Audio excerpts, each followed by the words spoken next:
The morning sun filtered softly through gauzy curtains into a small, time-worn kitchen in Atlanta's historic Summerhill neighborhood. Emily Donovan moved with quiet precision, her hands steady as she prepared her morning tea. A faint creak echoed beneath her slippers as she stepped across the aged wooden floorboards, a sound she'd grown used to, a sound that reminded her this house, humble and worn, had withstood generations. Her grandmother had walked here. Her great-grandmother too. Now it was hers. The house was nothing like the modern flats that had begun springing up around Atlanta's newer districts. The wallpaper was faded, the furniture mismatched and heavy with years. But to Emily, it wasn't just a structure. It was history, legacy, purpose. She paused in front of the mirror near the front door, adjusting the collar of her gray sweater. No makeup, hair neatly tucked in a tight, sensible bun. She barely recognized herself as the sharp, ambitious woman she once was, the top graduate from Emory Law, former rising star at Caldwell and Barnes. That woman had worn power suits and stilettos. This one wore scuffed flats and carried tomatoes in her apron pockets. But beneath the soft fabric and humble posture, something else had awakened, something resilient. Her eyes drifted to the corner of the kitchen table, where a worn leather binder sat. Its edges frayed, its spine curved from repeated use. It looked unimpressive, which was exactly the point.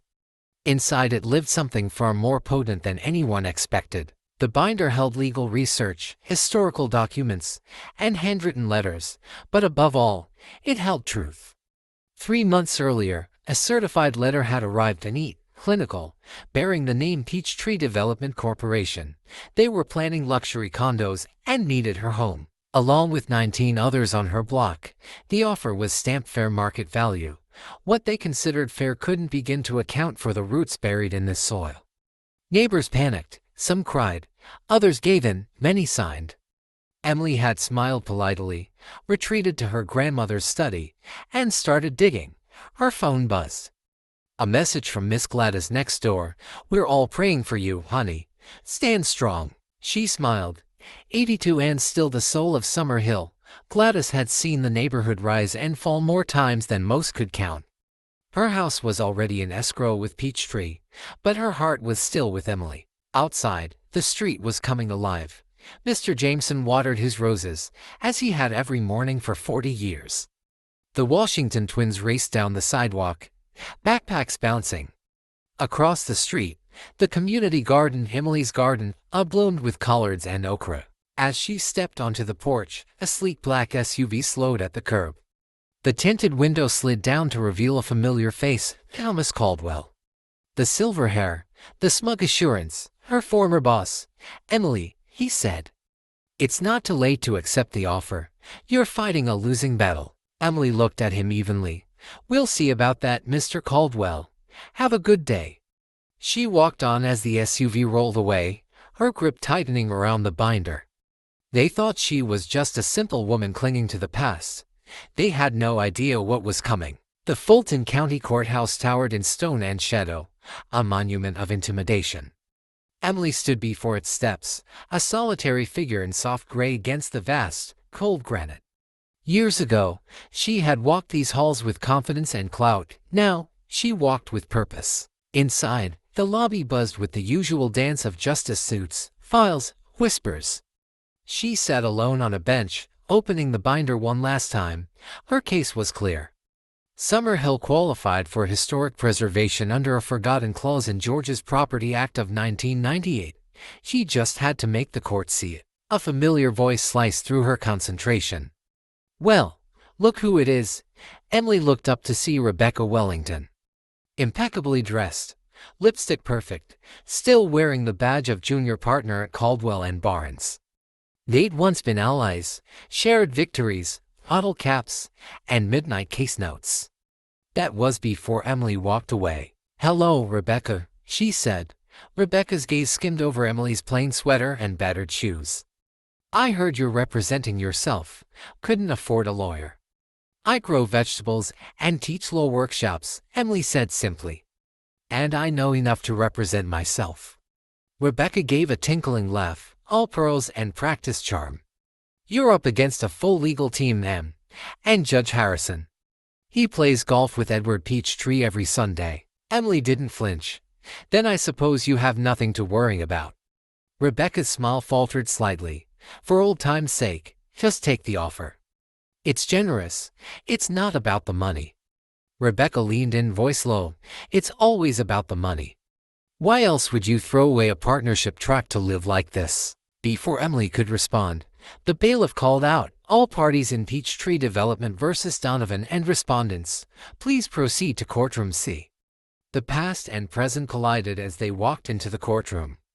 At the plaintiff's table sat the five-person legal team from Caldwell and Barnes. Behind them, an older man with cold, polished eyes, Edward Peachtree himself. Emily found her place at the defense table, alone, except she wasn't. In the gallery, she spotted familiar faces: Miss Gladys, Mr. Jameson, Mrs. Washington, people who had come not to testify, but to stand. The judge entered, William Harrison, stern, efficient. Known for his disdain for sentimental arguments and his alignment with economic progress, Emily had never appeared before him, but she knew his type. He scanned the room, eyes settling with measured interest on the polished attorneys. And then on her, his gaze cooled. In the matter of Peachtree Development versus Donovan and others, he said, I see counsel for the plaintiff. He nodded at the attorneys. And Ms. Donovan is representing herself. Yes, Your Honor, she said, standing tall. You're aware of what you're up against. His voice dripped with mockery. This development has already been approved. Do you truly believe you can stop it with that? He nodded to her binder. Emily didn't blink. I'm prepared to present evidence of Summerhill's historical significance, Your Honor, under subsection 7B of the Georgia Property Act Amendments of 1998. Judge Harrison scoffed. Let's not waste time on obscure legal theories. Emily opened the binder. I suggest you start with Exhibit A, Your Honor, she said softly. The courtroom grew still. They expected a simple woman with nothing to offer. What they got was a storm dressed in gray. The courtroom buzzed with low murmurs, as if the very walls were whispering doubts. Judge Harrison sat high behind the bench, stone-faced, flipping carelessly through the preliminary documents filed by Emily. His impatience was palpable. It was clear he considered this hearing a formality, a speed bump on the highway of progress. Thomas Caldwell rose smoothly. Your Honor, before we begin, I'd like to reiterate that Peachtree Development has made multiple generous offers. We believe these proceedings are unnecessary and a misuse of court resources. Judge Harrison gave an approving nod.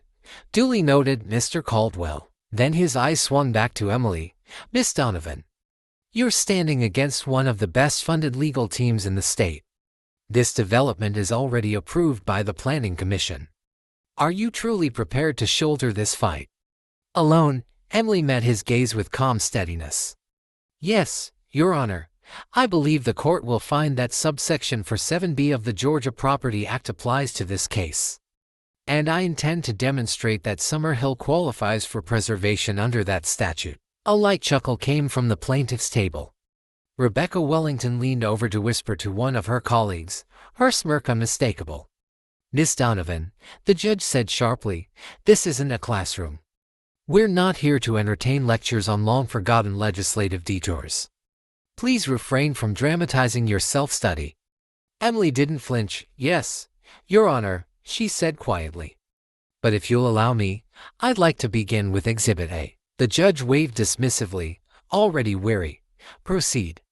Emily handed a folder to the bailiff, who walked it to the bench. Judge Harrison opened it with visible reluctance. Inside was the text of the 1998 amendment to the Georgia Property Act, specifically subsection 7B, lines 15 through 29, highlighting a provision that few in the courtroom had ever heard of. Page 347, paragraph 3, Emily said clearly. This subsection provides legal protection for neighborhoods with documented historical significance to marginalized communities. It requires a full preservation review before any eminent domain proceeding can be finalized. The room shifted. Whispers turned into silence. Judge Harrison peered at the document, his expression gradually evolving from irritation to curiosity. Caldwell cleared his throat. Your Honor, our firm has reviewed the statute in question. No such clause has ever been invoked. We believe it's legally irrelevant. Emily turned, voice calm but firm. Irrelevant because no one's ever tried doesn't mean it's not law. The clause was added by Senator James Marshall during his final term in office. I've also included the legislative transcript and his speech on the Senate floor describing its intent. She paused. Most people don't even know it exists because it was tucked into a larger bill about zoning. But it's there.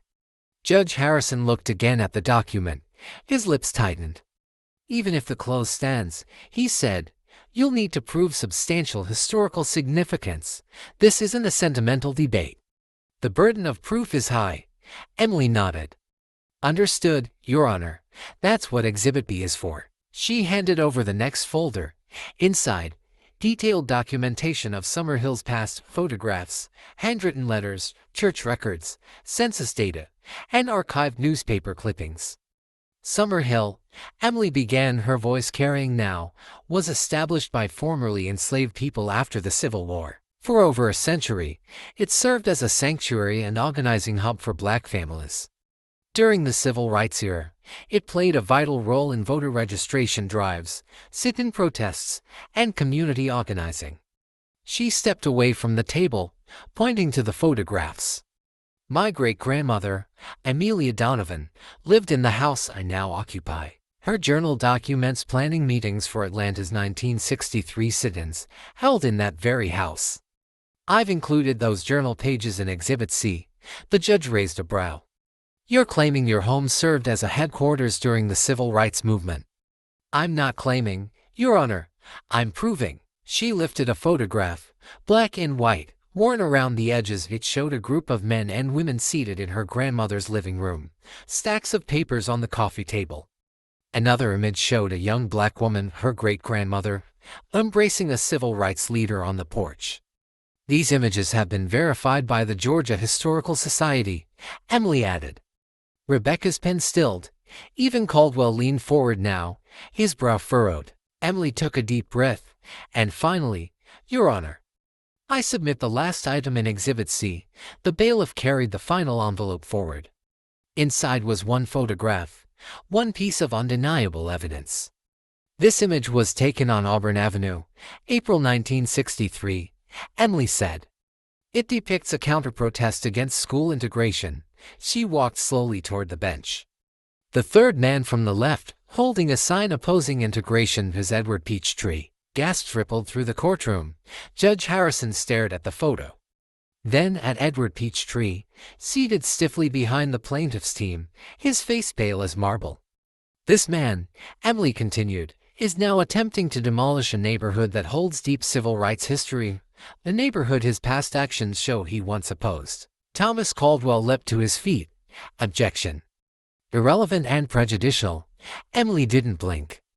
On the contrary, Your Honor, Atlanta Municipal Code Section 31-6 requires full disclosure of personal conflicts of interest in development hearings. Mr. Peachtree failed to disclose his involvement with this community. That omission may have influenced the approval process. Judge Harrison's face was unreadable. The photograph remained in his hands. Miss Donovan, he said after a long pause, you're asserting that Mr. Peachtree's failure to disclose past actions creates a legal conflict. Yes, Emily said, steady.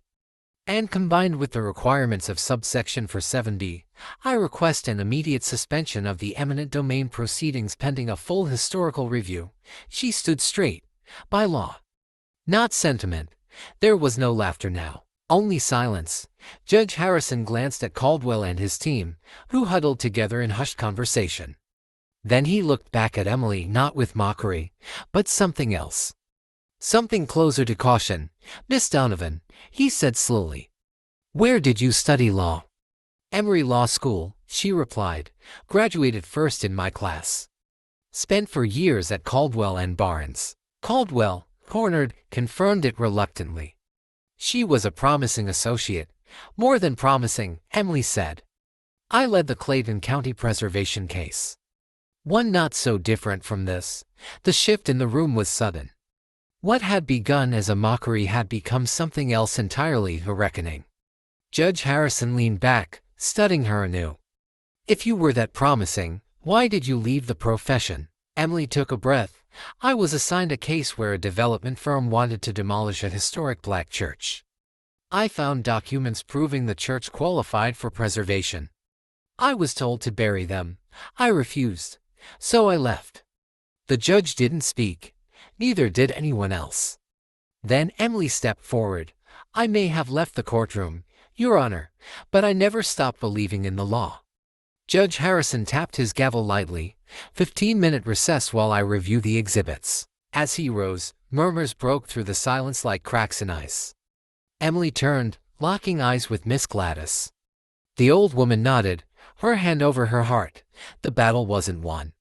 But for the first time, the storm had reached the gates, and it had a name: Emily Donovan. The energy in Courtroom C had changed. 15 minutes after recess was called, Emily stood near the window in the hallway outside, binder still clutched in her arms.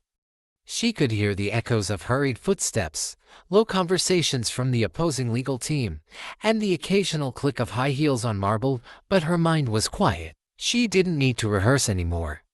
She had done the work. The facts were on her side. For weeks, she had walked the tightrope between history and law, piecing together evidence no one else had ever bothered to find. And now that truth was in the court record. The door opened behind her. Emily. She turned to find Rebecca Wellington standing there. Gone was the smirk. Her eyes searched Emily's face with something close to disbelief, or maybe I didn't think you had all that in you, she said quietly. I know, Emily replied. Rebecca hesitated. That photo of Peachtree. You knew it would land like a bomb. Emily nodded. I saved it for today. Rebecca crossed her arms, leaning against the wall. You should have been partner years ago. You think I didn't know that? They stood in silence for a moment. I wasn't lying earlier, Rebecca said. The development is already backed by the city council. Harrison's probably under pressure. Emily looked back at the courtroom door. Then it's time he learns to bow to a different kind of pressure. When the courtroom reconvened, the mood was electric. The gallery was more crowded than before. Word had spread fast. Legal clerks, reporters, even a few off-duty attorneys had filed in to witness what was no longer just a routine hearing. Judge Harrison returned to the bench with a different expression. The usual impatience had faded. He shuffled his notes slowly.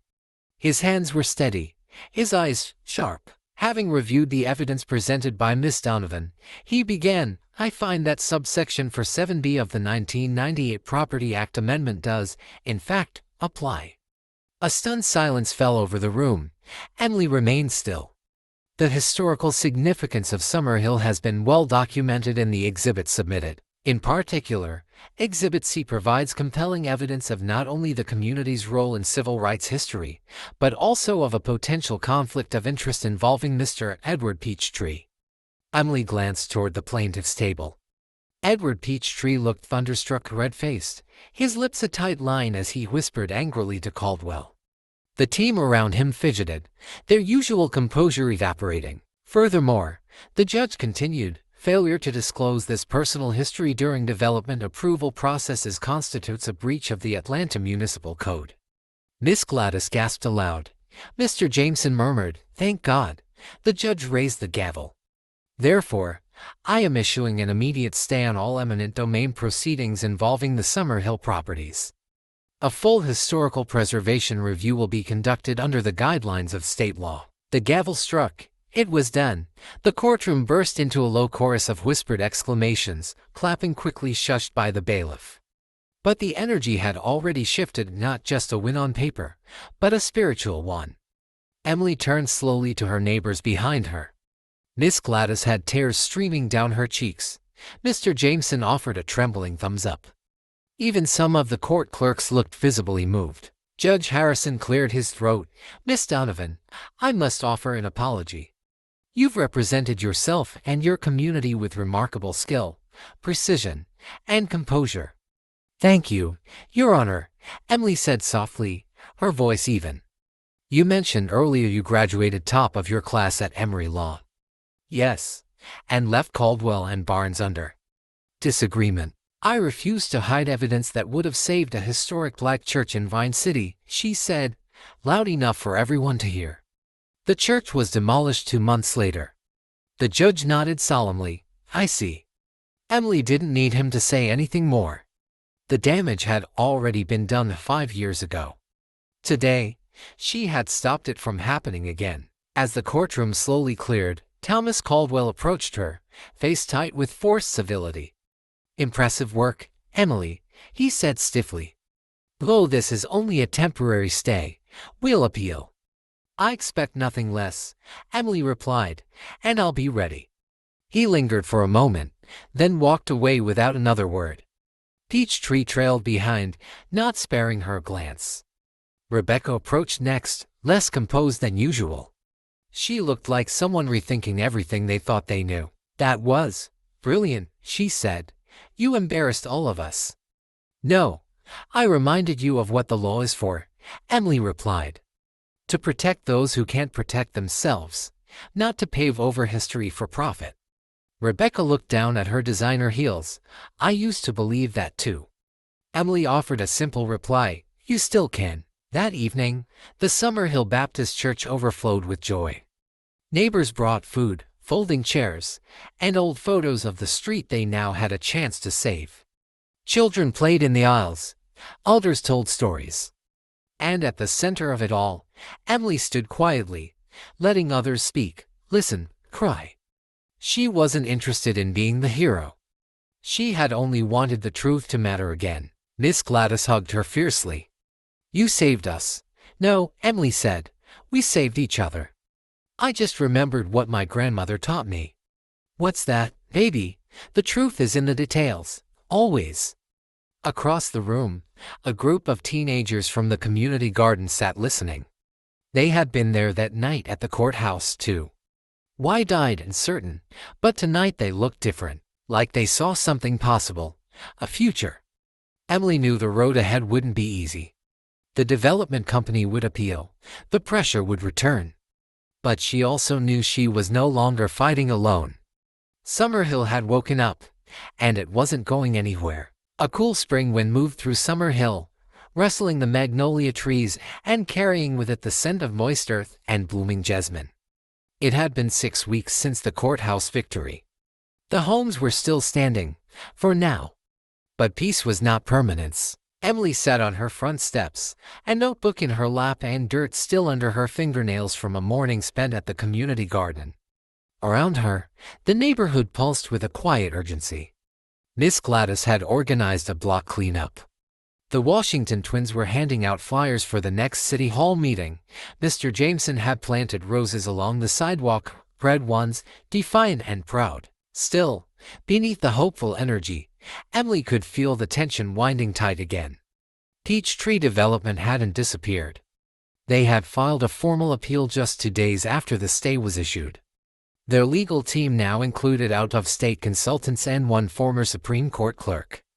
Caldwell and Barnes wasn't pulling back, they were doubling down. Emily expected it.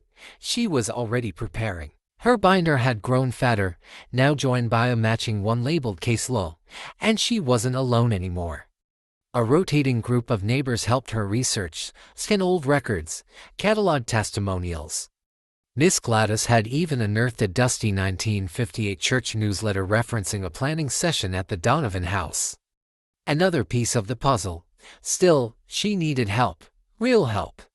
So when Rebecca Wellington showed up again, it was no surprise. Emily had seen her at the courthouse once or twice, seated quietly in the gallery.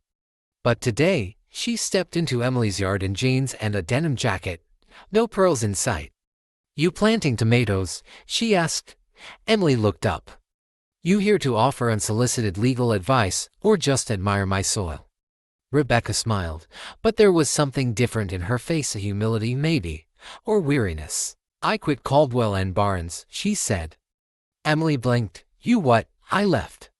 I walked into Thomas Caldwell's office, told him I wasn't going to be a tool for erasure, and handed in my resignation. Emily stared at her, skeptical. Just like that. Not just like that, Rebecca admitted. It took a lot of late nights, a lot of questions I'd been avoiding. But you reminded me what this work is supposed to be about. What we used to believe. Emily studied her. She saw no trace of manipulation in Rebecca's expression. Only something raw. So, what now? Rebecca held up a folder. I want to help. The Summer Hill Community Law Project began not in a high-rise office, but in Emily's kitchen, the same place where generations had brewed tea, whispered secrets, and planned marches. Within a week, they converted her grandmother's study into a makeshift legal clinic. The bookshelves overflowed with law journals and housing codes. The printer was old and noisy. The Wi-Fi barely reached the back room, but it worked. Word spread quickly. First came Mrs. Hollis from the next block, whose landlord had been harassing her for months. Then a veteran couple whose mortgage was being unfairly targeted for foreclosure. By week 3, they were serving to neighborhoods and fielding inquiries from a third. Rebecca handled the filings and litigation strategy. Emily managed community outreach and legal education, evening workshops in church basements and school gyms, explaining tenants' rights and zoning protections.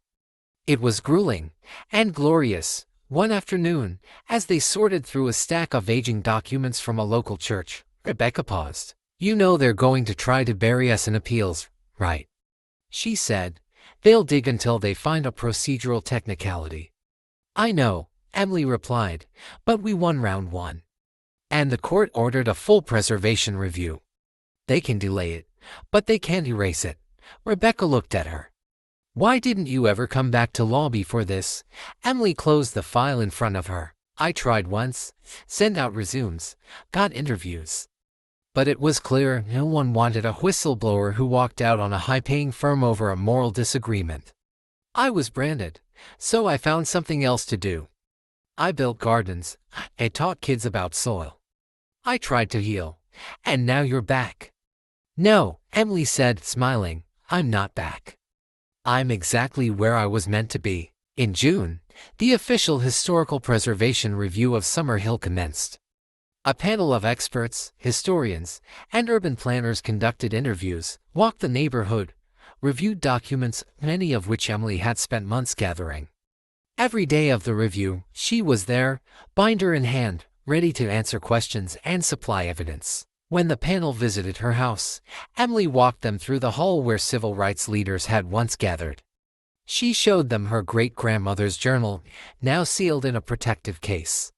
She pointed out where volunteers had hand-addressed letters urging people to register to vote.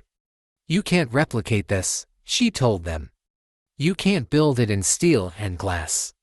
And you shouldn't be allowed to destroy it either. The lead historian, a soft-spoken professor from Spelman College, simply nodded. We've seen developments bulldoze history in a weekend, she said. But this is something different. The final appeal hearing arrived with the heat of late July. Peachtree Development, armed with fresh legal muscle and public relations spin, came prepared to argue that the preservation clause didn't apply after all, that the neighborhood had changed too much to qualify, that the residents were too transitional, that progress couldn't be paused for sentiment. But they had underestimated Emily. Again. She brought witnesses, elders with memories sharp as razors. Teachers who'd taught at Summer Hill Elementary for decades. Former organizers who still carried the scars of the movement. She brought maps, timelines, and public meeting transcripts that show the neighborhood had been systematically excluded from development input for years. She even brought the grandchildren of Amelia Donovan, kids born long after the Civil Rights Act, to talk about what growing up on that street meant to them. And when it came time for final statements, Emily stood once more, not in a courtroom this time, but in a city hall hearing room packed to the doors. You say this place doesn't count as history anymore, she told the review board. But history isn't a museum exhibit, it's alive. It grows, it adapts, and it survives if we let it. She paused, scanning the room. We've drawn our line in the soil. We're not asking you to protect buildings. We're asking you to protect stories from our stories. And they're still being written. The vote was unanimous. Summer Hill would receive official historical preservation status under Georgia state law. All eminent domain activity on the block was to be suspended indefinitely. That night, the neighborhood danced in the street. lights strewn between porches, pots of food carried house to house. The children sang songs they didn't fully understand, but would remember forever. And somewhere in the crowd, Emily sat quietly beside Rebecca on her porch, a glass of sweet tea in hand. "You think it's really over?" Rebecca asked. Emily smiled. "No," she said. "I think it's just beginning." 1 year later, Summer Hill thrived in a way that felt both miraculous and inevitable. The neighborhood had changed, not in the way developers intended, but in the way communities hope for. Not with bulldozers and blueprints, but with gardens and grit. The historic preservation status had been finalized 6 months after the review board's unanimous decision. With it came grants, protections, and a renewed sense of pride. The streets echoed not with construction noise, but with children's laughter and porch conversations. On a bright June afternoon, Emily stood barefoot in her garden. Tomatoes ripened in their cages, basil and rosemary crowded the raised beds.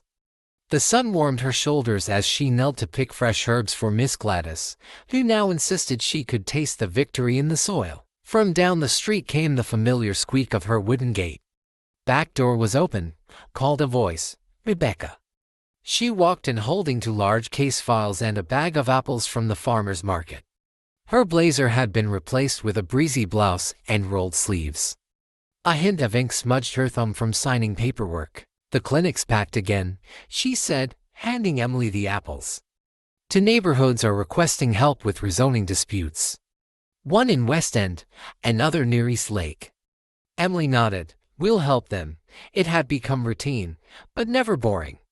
After the Summer Hill victory, Emily and Rebecca formally established the Summer Hill Community Law Project. What began in a converted study now operated out of a modest but lively office on Auburn Avenue, a few blocks from where civil rights legends had once marched.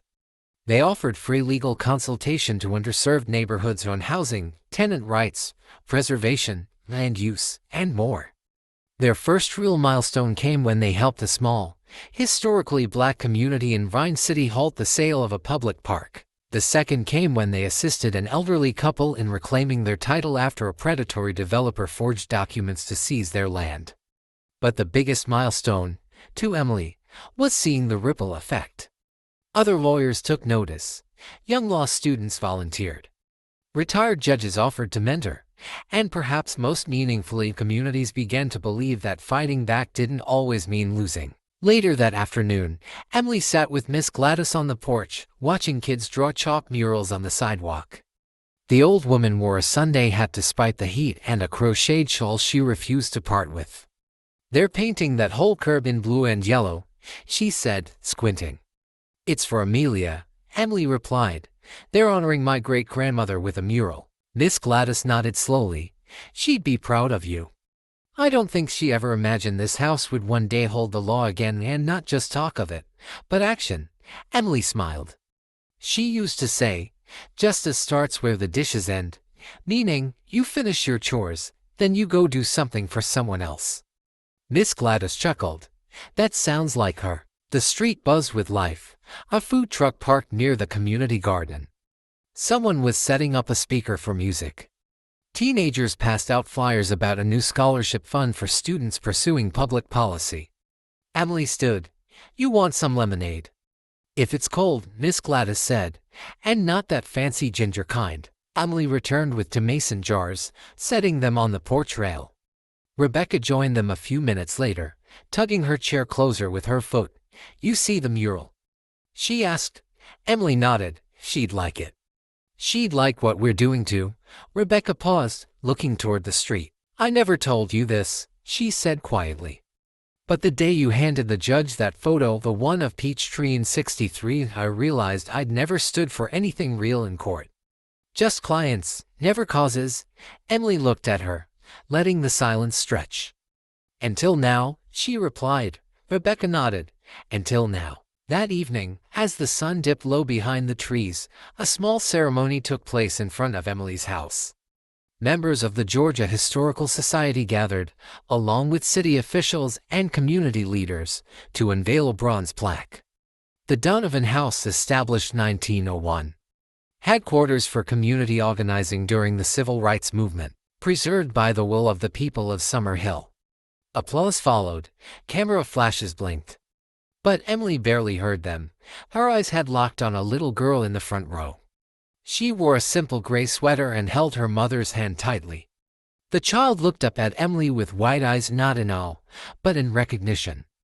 Later, as the crowd dispersed, the girl approached the porch. "Miss Emily," she said, "I want to be a lawyer like you." Emily knelt down, brushing dirt off her knees. "What makes you want to be a lawyer?" The girl shrugged. "Because you saved the street." Emily reached into her pocket and pulled out a tiny plastic magnifying glass, the kind they gave away at the library's summer program. "Then you'll need one of these," she said. "Because the truth's always hiding in the details." The girl beamed and ran back to her mother. As dusk settled, Emily sat alone in the garden, watching fireflies float lazily above the tomatoes. This wasn't the life she had once imagined in law school. No courtroom promotions, no partner track, no magazine features. But it was everything she had ever wanted, a purpose that couldn't be bought or bulldozed. She opened her grandmother's old journal and flipped to a blank page. At the top, she wrote, "The law can tear things down or plant something worth growing." We chose the latter. Behind her, laughter rang from porches. Children shouted beneath the streetlights. The mural on the curb glowed in the amber light, and the air smelled of magnolia and memory. Summer Hill had not just survived, it had become something greater. A garden of justice, grown from the hands of a simple woman in a gray sweater, who turned out to be anything but.